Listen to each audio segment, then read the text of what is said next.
اس سورہ کے رکوع 16 اور 17 میں بعض انعام یعنی مویشیوں کی حرمت اور بعض کی حلت کے متعلق اہل عرب کے توہمات کی تردید کی گئی ہے۔ اسی مناسبت سے اس کا نام الانعام رکھا گیا ہے۔ زمانہ نزول، ابن عباس کی روایت ہے کہ یہ پوری سورہ مکہ میں بیک وقت نازل ہوئی تھی۔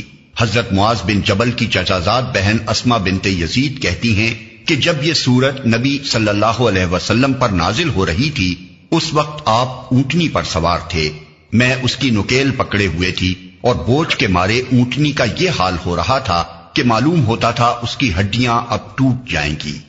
روایات میں اس کی بھی تصریح ہے کہ جس رات یہ نازل ہوئی اسی رات کو آپ نے اسے قلم بند کرا دیا۔ اس کے مضامین پر غور کرنے سے صاف معلوم ہوتا ہے کہ یہ سورت مکی دور کے آخری زمانے میں نازل ہوئی ہوگی۔ حضرت اسما بنت یزید کی روایت بھی اسی کی تصدیق کرتی ہے، کیونکہ موصوفہ انصار میں سے تھیں اور ہجرت کے بعد ایمان لائیں۔ اگر قبول اسلام سے پہلے محض بربنائے عقیدت وہ نبی صلی اللہ علیہ وسلم کی خدمت میں مکہ حاضر ہوئی ہوں گی تو یقیناً یہ حاضری آپ کی مکی زندگی کے آخری سال ہی میں ہوئی ہوگی۔ اس سے پہلے اہل یثرب کے ساتھ آپ کے تعلقات اتنے بڑے ہی نہ تھے کہ وہاں سے کسی عورت کا آپ کی خدمت میں حاضر ہونا ممکن ہوتا۔ شان نزول، زمانہ نزول متعین ہو جانے کے بعد ہم بآسانی اس پس منظر کو دیکھ سکتے ہیں جس میں یہ خطبہ ارشاد ہوا ہے۔ اس وقت اللہ کے رسول کو اسلام کی طرف دعوت دیتے ہوئے 12 سال گزر چکے تھے۔ قریش کی مزاحمت اور ستمگری اور جفاکاری انتہا کو پہنچ چکی تھی۔ اسلام قبول کرنے والوں کی ایک بڑی تعداد ان کے ظلم و ستم سے عاجز آ کر ملک چھوڑ چکی تھی اور حبش میں مقیم تھی۔ نبی صلی اللہ علیہ وسلم کی تائید و حمایت کے لیے نہ ابو طالب باقی رہے تھے اور نہ حضرت خدیجہ، اس لیے ہر دنیاوی سہارے سے محروم ہو کر آپ شدید مزاحمتوں کے مقابلے میں تبلیغ رسالت کا فرض انجام دے رہے تھے۔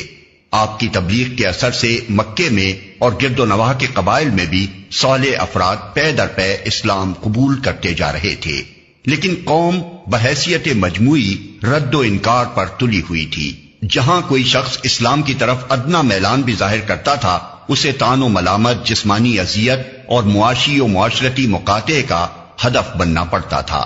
اس تاریک ماحول میں صرف ایک ہلکی سی شعاع یثرب کی طرف سے نمودار ہوئی تھی، جہاں سے اوس اور خزرج کے با اثر لوگ آ کر نبی صلی اللہ علیہ وسلم کے ہاتھ پر بیعت کر چکے تھے اور جہاں کسی اندرونی مزاحمت کے بغیر اسلام پھیلنا شروع ہو گیا تھا۔ مگر اس حقیر سی ابتدا میں مستقبل کے جو امکانات پوشیدہ تھے انہیں کوئی ظاہر بین آنکھ نہ دیکھ سکتی تھی۔